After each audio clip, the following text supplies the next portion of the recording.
এই মুহূর্তে অবস্থান করছি একদম পাহাড়ের ভিতরে। আমরা শুনতে পারি এখানে লজ্জাবতী বানর পাওয়া গিয়েছিল।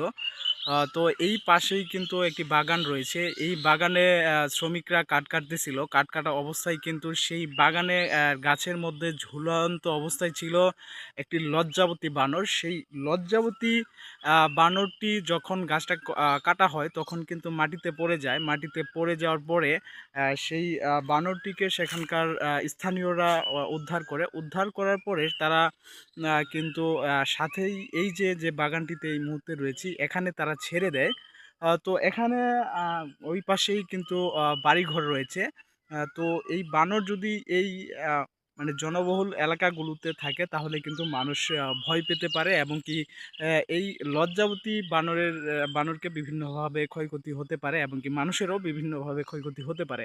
তাই আমরা আজকে এই বাগানের ভিতরে এসেছি এই লজ্জাবতী বানরটিকে এখান থেকে উদ্ধার করে আমরা যেখানে মানুষের সমাগম নেই, যেখানে মানুষের বসবাস নেই সেই জায়গাগুলোতে, সেই স্থানগুলোতে আমরা এই লজ্জাবতী বানরকে সেখানে অবমুক্ত করার চেষ্টা করব।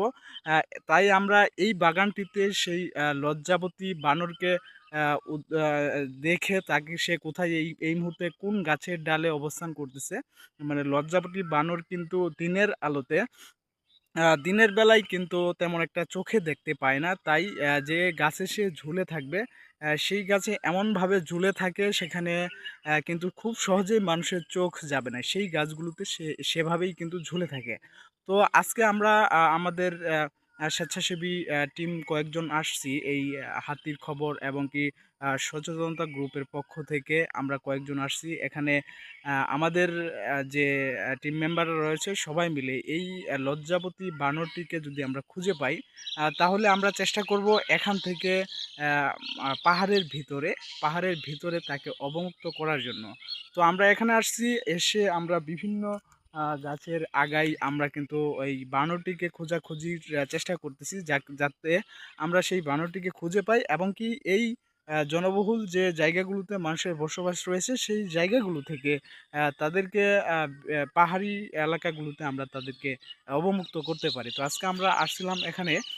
তো আপনাদের আরেকটি বিষয় জানিয়ে রাখি, আমরা কিন্তু গতকালকেও একটি লজ্জাবতী বানর কিন্তু আমরা পেয়েছিলাম। সেই লজ্জাবতী বানরটি কিন্তু সে আবার পাহাড়ের ভিতরে কিন্তু আমরা বন কর্মকর্তাদের উপস্থিতিতে কিন্তু আমরা সেটি অবমুক্ত করেছি। তারই জন্য আজকেও আমরা যখন খবরটি পাই, খবরটি পাওয়ার সাথে সাথেই কিন্তু আমরা স্থানীয়দের সাথে কথা বলি। কথা বলে কিন্তু আমরা এখানে ছুটে আসি যে যদি আমরা বানরটিকে ধরতে পারি তাহলে কিন্তু আমরা সেই বানরটিকে যেখানে সে নিরাপদে থাকতে পারবে, সে তার নিরাপদ আবাসস্থল হবে এবং কি মানুষ ভয় পাবে না, মানুষের ক্ষতি হবে না এবং কি সেই বানরটিও সুন্দরভাবে জীবনযাপন করতে পারবে। সেই জন্যই কিন্তু আমরা আজকে তাকে খুঁজতে এই পাহাড়ের ভিতরের দিকে চলে আসছি। তো আমরা যদি তাকে খুঁজে পাই অবশ্যই আমরা তাকে তার নিরাপদ স্থানে অবমুক্ত করার চেষ্টা করব। তো ধন্যবাদ সবাইকে।